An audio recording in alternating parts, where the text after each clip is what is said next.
Well, hey, this is a good conversation about doing this entire podcast in haikus. We're not going to do that. Don't worry. So, welcome to the fourth episode of BoldCast. Thank you all for tuning in again.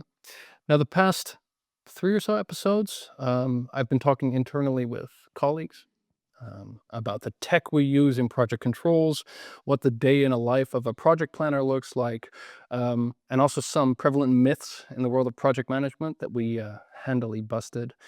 But today we're going to do something slightly different. So we've been having conversations about inclusivity and diversity internally for a while now. But sometimes you kind of have to step out of your own bubble and you need to pull in the big guns. So I'm really happy to be joined by Raj Hayer. She's an entrepreneur, executive coach, expert on DEI. And before we dive into the topic of inclusive innovation, which I think is a fantastic term that people should use more, by the way, trademark, Raj, can you tell us a little bit about yourself? Sure. Yes. First of all, let me say I'm really glad that you didn't call this podcast title DEI because you just happy audience immediately. So thank you for using the inclusive innovation. But yeah, my background is actually business and leadership. And that's from going from McDonald's at 17 and running management shifts there to running multi-million-dollar projects in my 30s. And now, of course, I'm in entrepreneurship. So I work with global industry leaders and mostly on how they can embed diversity into their corporate culture and what cognitive diversity is and what it means to innovation. So when I'm not speaking on stage about social leadership and cognitive diversity, I'm also hosting and running transformative events for those same companies. And like you said, I do some coaching at the C level for the executives. And it's mostly around the social leadership concept, which is amplifying your voice so that you attract the right talents. And again, that comes back to people. Same thing, Yeah. culture. So that's really my passion it is about not just the company level culture, but about employees feeling valued and respected and like they're a valued piece of the organization. Yeah. So that's my Which is primary topics. critical, like at every stage. And it's interesting that you mentioned cognitive diversity as well, because diversity takes many forms, and sometimes it can seem like a bit daunting. Mhm. That it feels like a lot you have to focus on, which is why I thought the first topic might be interesting to broach on, and that's what diversity and inclusion are not. Are not. I mean, we've made a few mistakes in the diversity, equity, and inclusion. So let's get that off the table before we talk about the innovation. Great idea. Thank you, Mika. So what are they not? It's what we did, and this was one of the mistakes we've made, is we put DEI in HR. We kept it in one division. And then we started to our programs and initiatives from that one division. Now it's a bit like digitalization. Yeah, Yeah. the 15, 20 years ago, we started digitalization divisions, right? Because, and that's fair enough because we need to figure out which processes should we put technology to, what are the standardizations, what's going to be useful to us. And that makes sense. And DEI might have made sense in HR 30 years ago because they needed to understand what does it mean, where does it go. But what we ended up doing is instead of taking action across the entire organization, like digitalization is if you're if you're aware of this issue, you've made digitalization a part of your culture as you and you're putting technology in every division and you realize it's not just one little division, it's part of the entire company culture. We didn't do that with DEI for some reason. It still remains in this bucket of we need DEI initiatives. So what is it not? It's not a bucket. It's your organization. It's a company imperative, right? And one of the reasons it still astonishes me that we don't realize that or do anything with it is having those DEI divisions means we did a lot of statistics and studying around DEI and the impact on organizations, right? And I know you know this as well, right? We know that diverse companies, when it's truly embedded in the DNA, outperform those who don't have diversity. Holding all other things equal, if you're selling the exact same product, the exact same service, diversity will win, Yep. right? We know this. Profit margins, expenses, financial performance, ROI, it all goes up. Yeah. Whether it's on the board that you've got diversity, whether it's in the employee teams, it helps at every level, right? It's almost like a level of cognitive dissonance when it comes to leadership in these organizations, because when you mention people putting it in the HR bucket, that's often a leadership decision. Because in many companies, I mean, let's be very honest, HR is supports the C-suite, right? Supports management, and they're not. And I don't mean this as a slight to any HR people, but like the employees, especially in big corporate organizations, HR is not necessarily there for the employees.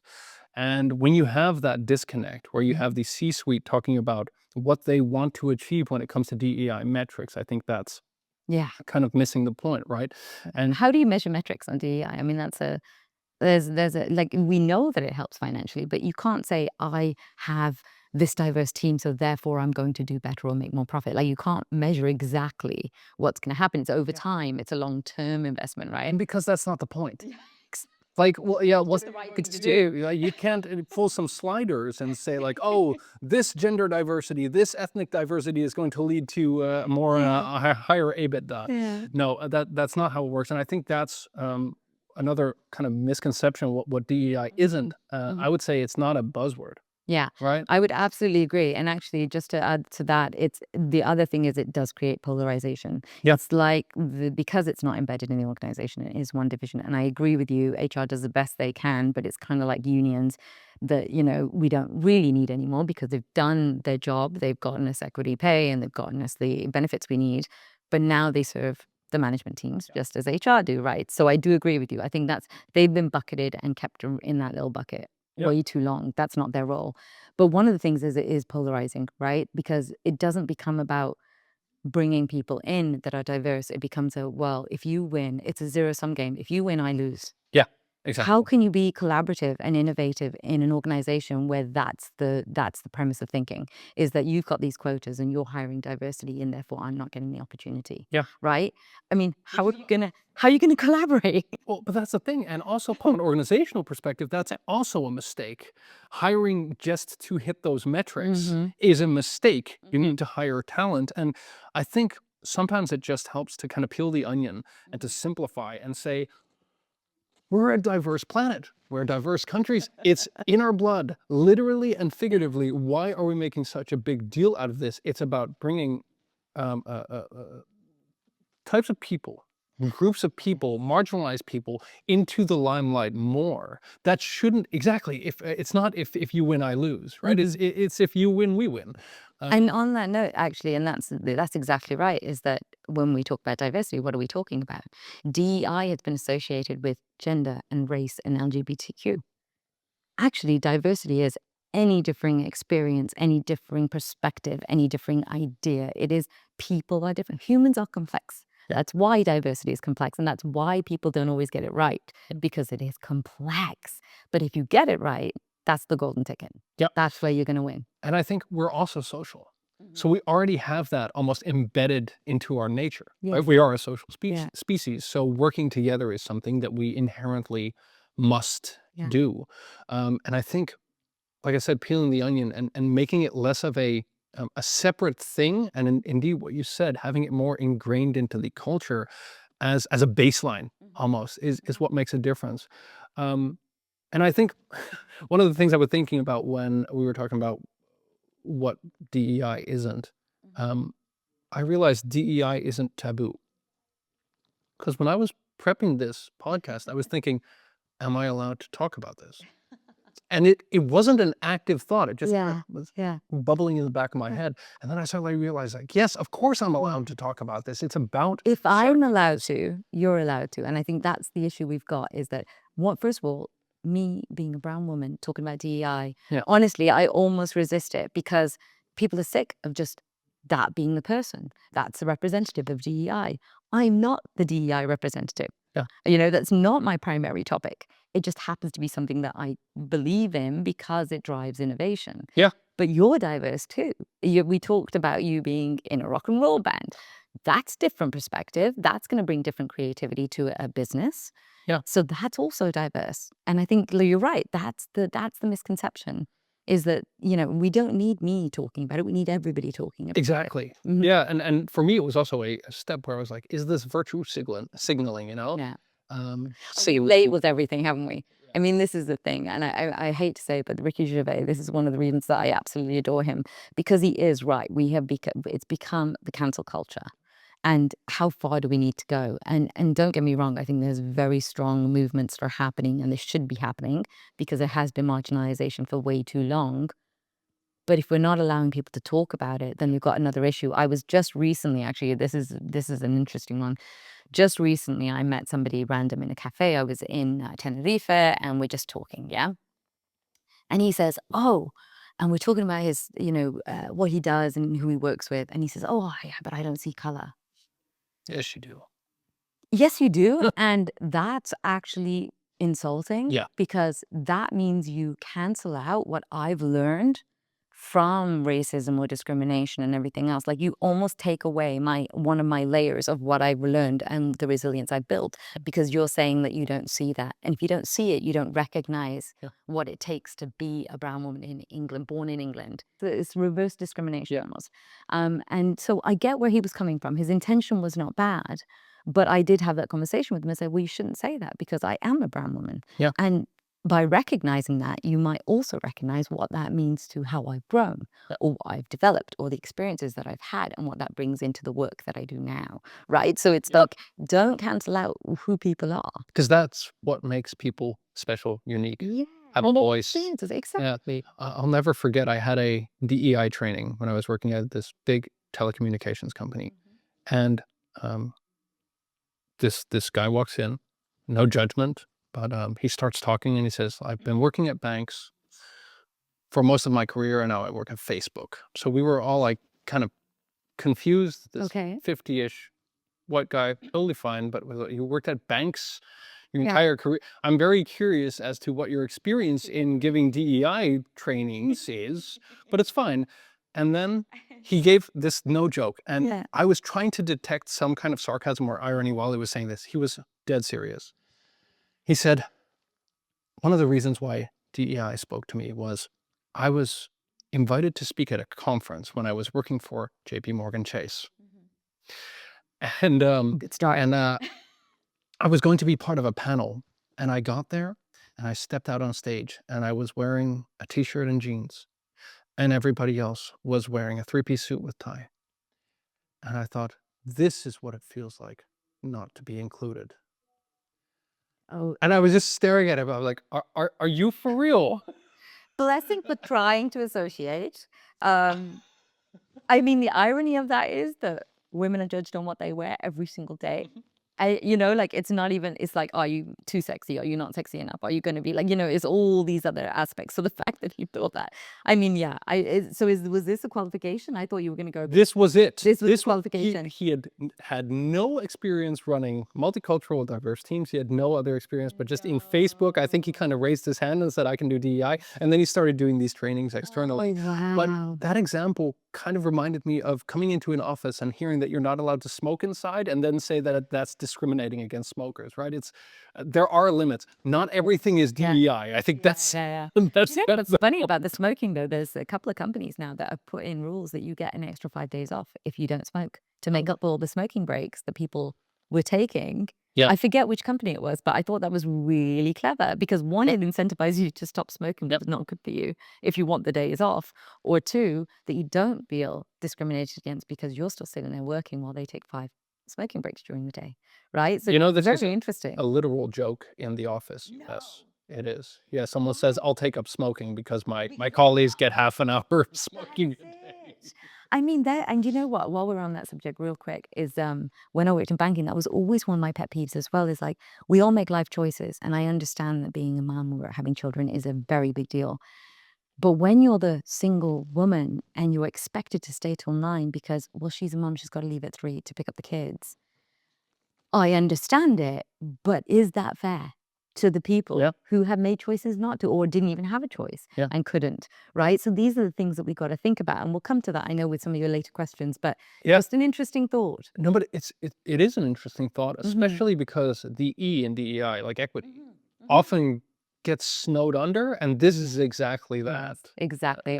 And the equality versus equity is definitely something that I will come to with your questions, but it's definitely this feeling of equality is not actually the aim. The equity is the aim so that we have equal opportunity. Yeah. That's the difference, and it's different for everyone, I completely right? agree. Yeah. Yeah, and I think as we move through this conversation, we'll have some interesting points to raise there as well, because I think this makes sense to jump into our second topic, which Mhm. is the role of diversity, equity, and inclusion Mm. in project success.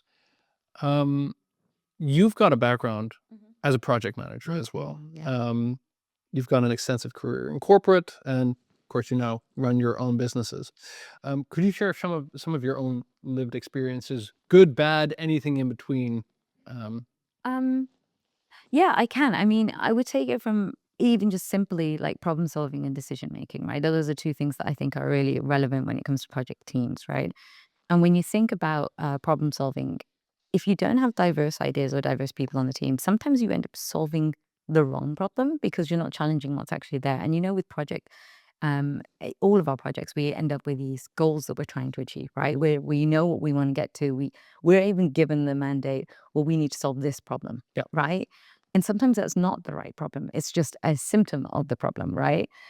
So one of the things that I always thought was interesting is this convergent divergent thinking, right? So when we talk about cognitive diversity, convergent thinking is there's one solution to this problem. So as an example, we had to deliver net promoter scores. Do you know net promoter score? Yeah. We had to deliver in real time the net promoter scores to the retail branches, right? Because then we wanted them to be aware of what was being said and respond to it in real time. Great. So then that's the problem, right? Getting it to the stores. But then divergent thinking is many problems, many solutions. And what somebody came up with who was a divergent thinker was, well, actually, instead of building 5 different platforms for 5 different initiatives of what we need to deliver to the retail branches, why don't we create one communication platform? So the actual problem was communication, yeah, not delivering net promoter scores in real time, right? yeah, So then because we had that conversation openly and honestly, we ended up saving multi-millions because we just created one platform and delivered everything through that platform. And we're able to design it in such a way that they could easily and wouldn't be overwhelmed with information, but had like the highlighted tips and the insights and things like that, right? yeah. So that's just one example of problem solving. With decision making, like for example, this is gender diversity, but let's say men tend to think in efficiencies and profit. Yeah. Women tend to think more in employee engagement or customer retention. So here's another example for you. Banks, I think the average right now, if I'm not wrong, is to attract a client, it costs about $561. Okay. About that, right? It was maybe a little less when I was working in banking in Canada. And so if you're a guy, you're going to go, okay, let's reduce that, right? How can we attract clients for less, right? How can we bring them in? Whether it's marketing or talent acquisition or whatever it is, they're going to think in terms of efficiency and profit. How do we reduce it so we make more profit? Now, here's what actually happened in real life is that I ran a mystery shop program and we realized that a third of our people in the branches wouldn't call a customer back that left them a message. So here we're doing all this work to attract the client, and then we were losing $500,000 mortgages because we wouldn't call somebody back. So the woman would have thought, hey, customer retention, we need our employees to be happy so that they'll return calls so that we'll keep our customers. But if we just had men in that room, or just one type of thinking in that room, let's make it that, not gender, one Sure. type of Yeah. thinking, we would never realize that actually that's only half the problem. We need to make decisions that are going to help with the customer retention too, right? So that's a big, big one. The big example that I have, which I always think is funny, is I worked for real estate secured lending. We were building a mortgage application and we wanted to, and back then this was revolutionary. It's not so revolutionary anymore, but 20 years ago, we wanted to embed the credit bureau history into the application because often people are turned down for a mortgage because what they give us as their debt doesn't match what's in the credit bureau. That's often the issue is the Yeah. adjudication. And so we thought, okay, we'll embed it in. That way they can have the conversation with the customer and they can get an answer right away. This was like really new at the time. You can find out right then and there. Now you can do it online, Sure. right? To find out if you can qualify for a mortgage. But there we didn't.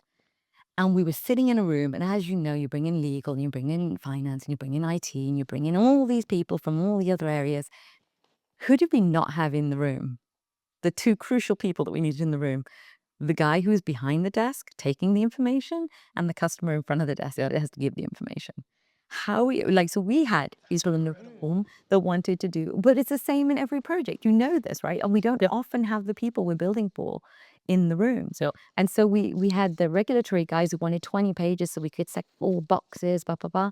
And then I was thinking, simplify it down to 1 page. We're both wrong.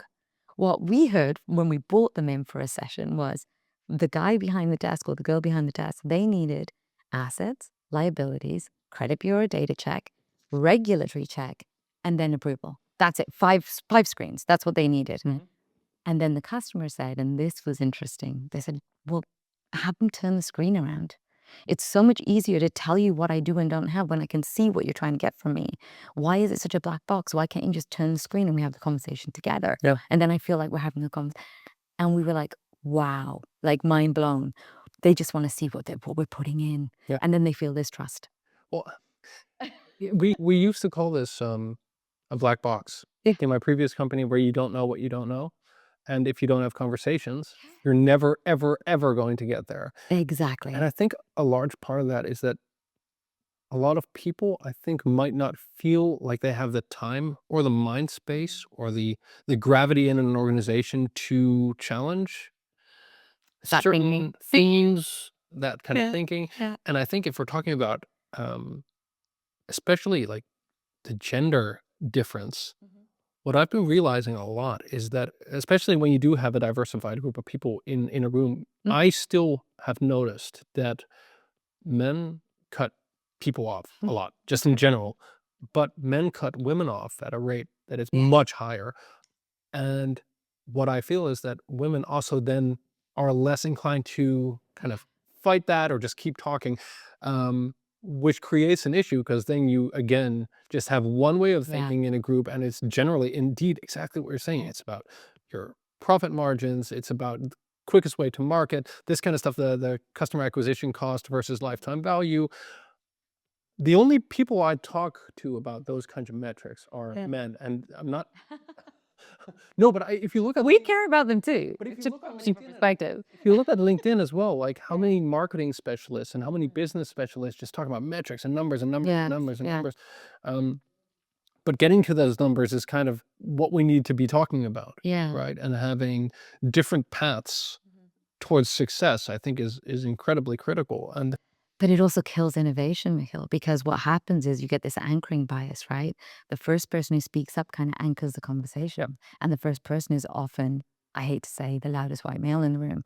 And that's mostly, I want to preface that by saying, though, that of course it's changing, especially in smaller companies, especially in startups. And I like to see that there's more value being put on everybody around the table, not just gender, but also race, but also, different perspectives. But that anchoring bias kills all innovation, because suddenly the first thing that was said anchors the entire conversation for the rest of the hour or however long you're in that room. It's not necessarily the right one. So how can you change that? I mean, maybe it should be that nobody gets to speak until everyone's written on a Post-it note what they think the issue is. And then everybody has a conversation and then go around the table. And unfortunately, and historically, especially in traditional companies, it is that women are interrupted. Ironic you say that, because I've been questioned about why I have a event that is women only about their personal finances. And I've seen without fail, the minute that even one guy's in the room, women will not talk about money. And this is through society. It's nobody's, it's just the way that we've been brought up. We're not talking about money. We're not being taught budgeting. We're not taught about trading. We're told it's risky. Don't be greedy. Like, there's a lot around money that's related to that. And I said, well, because I want them to talk about it. If there's a man in the room, they will default to deferring to the man, and they will let him speak more. And like you said, they will. And so suddenly you don't get the value that you could have gotten when everybody was involved in the conversation, right? So yeah, it's interesting that you say that. And I'm glad you said that, not me. No, I mean, it really is this ingrained behavior that some people don't even And it's not meant, notice. and it is not always intentional. It's not always intentional discrimination. It's just the way that it's been. But we can change the way it's been. That's the beauty of humans. We can change. Exactly. And that change,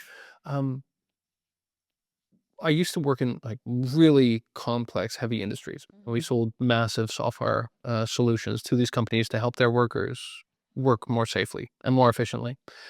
And one of the conversations we always had to have was, hey, we're doing this process on paper and it works, it's fine. But when we're going to digitalize, what are going to be my efficiency gains as a company? And the first thing I would always say is your efficiency is going to drop the first couple months Yeah. because people are not used to this. They are going to fight it. They're going to resist it. So your efficiency is going to go down. I'm not going to lie to you. The efficiency gains start happening basically in year 2. Yeah. And the operations manager I was talking to would start yelling and say, but I have my production goals and blah, blah, blah. I'm like, yes, but you can use this excuse forever. Yeah. That's like a Luddite perspective almost. Like in the Industrial Revolution, I'm sure people said the exact same thing. And I said, at some point, you're going to have to change because otherwise you're going to be left behind and then you're going to become Nokia. They didn't change until it was too late to change. And having those types of conversations, just understanding the gravity of change, especially in these types of conversations, I think is critical. And when it comes to interrupting, I'm very lucky that I had a manager who despised people interrupting each other, almost pathologically, which that went a little bit too far, but it made me very conscious of when you want to jump in or when you're just waiting for your turn to speak. It's also, you know what, though? That's also the cultural issue as well, right? Because in England, where I grew up, it's almost like when you get excited, you start talking and you start interrupting and you start, because you're generating excitement and you're building on each other's Yeah. ideas. There is an element of that as well. So it's really about, are you just interrupting for the sake of saying what you want to say, or are you building on the conversation? And you also have to recognize that some cultures, they don't like that. Yeah. I live in Munich right now. That's not, you don't interrupt. You know, and I hear that, but then it also, again, stops innovation. So we can learn from each other. Yeah. When is the right time to interrupt, and when is the right time to build on each other's ideas?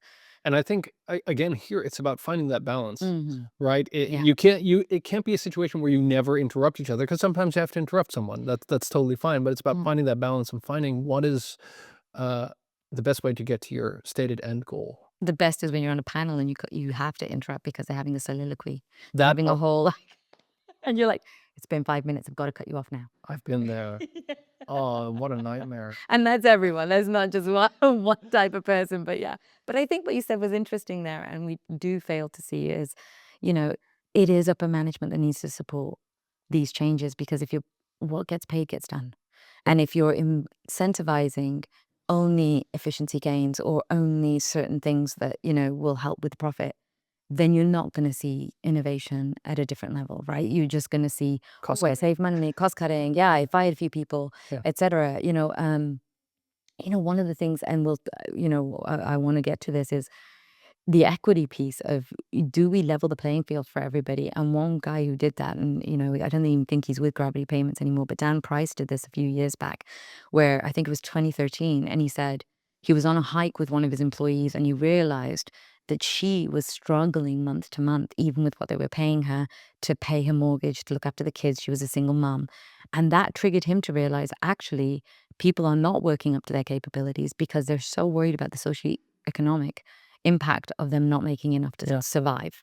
And so he took a pay cut from his 1.1 million for his company, and he paid everybody across the board 70,000 as a minimum. Do you know this example? And it's such a great example, because of course you can't do this for everybody in every company, but why not? Why not remove that from the table? Because now you've got dedicated employees who can focus on the job, who can be innovative, who can deliver better customer service, who, feel respected, feel valued. I mean, everything I'm talking about is not new, but we still fail to do it, even though we know it is better for us financially within companies. We still fail. Well, and I mean, you have a background of course in like finance. I don't, but I have read reports about like financial stress being one of the most debilitating kinds of stress because it's constant. And removing that is so incredibly important. And I think it's interesting. Maybe someone can tell from my accent, but I'm half American. Um, and I once had a conversation with a colleague about a VP level colleague who seemed incredibly kind of frustrated and angry in every meeting. He would just kind of push and push and push and push and push. It was an American colleague. And at one moment I said, why is this person so rigid? Why is it always like this? And this person said to me, because you have to realize that you live in the Netherlands. And when you close your laptop at the end of the day, regardless of your function, you can choose to be done. If you want to, it's fine. But tomorrow, your job will still be there. This person closes his laptop at the end of the day and says, "Thank God I didn't get fired again." And I thought, "Oh, wow." And Yeah. it gave me so much more empathy Yeah. thinking about that fear of losing your job, even at that level, because they get paid a lot more relatively than we do, but their security is Think about that. non-existent. Yeah. And think about that in projects. I mean, if you've got, a single father, a single mother who has to leave at a certain time to go get their kids, but is working from 9 till 1, then it should be based on merit, right? Yeah. It should be, are you getting the job done? It shouldn't be where you're working. If you have an introvert who needs to work alone and, in autonomous work, then give them that capability to do that. If Yeah. we set people up for success, then we're much more likely to succeed in our projects and in our companies, Yeah. right? But we don't do that. We don't think about that off the start. We just go straight into problem solving mode, right? We Just don't think blind. about the team. Yeah. Yeah, and that's where we talk about inclusivity, but that's where it comes in. Often, and I don't know if this is the case with, but in the banks, these are people who have their regular day jobs. And then they have 10 projects on the go. And your project doesn't mean a heck of a lot to them, No. right? It's not their priority, it's your priority because it's your project. Yet, we will do workshops for teams in their day-to-day life, but we don't do it for project teams where the success is going to impact the entire company. So like something like the real estate secured lending, the mortgage applications, that goes across the bank. That's going to help all of us. Yep. But it's not their priority. Yeah. And then we don't sit there and do an inclusive workshop. We don't do a DEI workshop. Yep. Or we don't do a, hey, what do you need from me so that you can commit more time to this? Or even beyond that, why is it always the leaders of those areas that are in the big projects and not the employees who actually know the topic? Why don't we give them a growth opportunity? Why don't we give them a voice at the table, Yeah. right? And that's It's very rigid thinking. And I recently heard a quote which was, "You can be altruistic for completely selfish purposes." yeah. And it really triggered a way of thinking in my mind. I'm like, yeah, you can Why not? help and be overly empathetic Yeah. to drive your own personal success. And I think if people start realizing, because the reasons behind it, like Yeah. the thing I used to say to my team is, look, we are getting paid. Uh-huh. So we chose this job. There are things we have to do. Let's find out what those goals are, and then find out the best way for each of you, collaboratively and individually, to fill in that work so that we get to that goal. And for me, that was the easiest way to, one, not drown in management, because I had my own stuff as well, and I had my own hands-on stuff. Yeah. But it was also a way for me to figure out, like, hey, you, person one, is from a different background. How would you approach this? Does this take you 5 hours a week? Does it take you 40 hours a week? I don't really care, right? As long as we get to that goal, because that's what we're getting paid for. But how we get there, that's where we help each other. That's where we figure out cool solutions. That's a very modern perspective, though. That's not as common perspective. And I think, one of the best managers I had, he had two rules. The first was, did you succeed? Because my only job here is to make sure you succeed and find the way to make that happen. And a lot of leaders try to do a blanket approach to all motivation for all employees, right? Which doesn't work. And the second was, would you want to work for me again? And that one throws everything off, Wow. right? Yeah. Because managers are so, yeah, I want you to succeed, but then I also succeed. And you're right. It's okay. As long as good stuff's happening, then I don't care where it comes from. Like, Yeah. as long as it's good happening. But if people don't want to work for you again, like, you may reach every target, but if they don't want to work for you again, you were not a good manager. Yeah. And you shouldn't be in a people management role. No, I Like- agree. Well, and that's the thing with, especially in software and tech, which is my background, there's such a focus on achievement, right? Which makes sense because it's complicated and there are big deals and blah, blah, blah. But sometimes you need to remember that maybe I'm lucky because of my upbringing, but I've always seen a business like an orchestra. So my parents are both professional musicians, and Diversity, love yeah, it. and an orchestra does not work if one person has an off day. Wonderful analogy. And I think the way they do is they practice. That's really what they practice individually. They practice as a group, but mostly they communicate visually in movement. So they're constantly engaged with each other and finding out, where is that goal? Because the end goal is not always just the end of the piece, right? Yeah. Sometimes it's putting more intensity into something. Maybe it's finding a different solution, a different tone.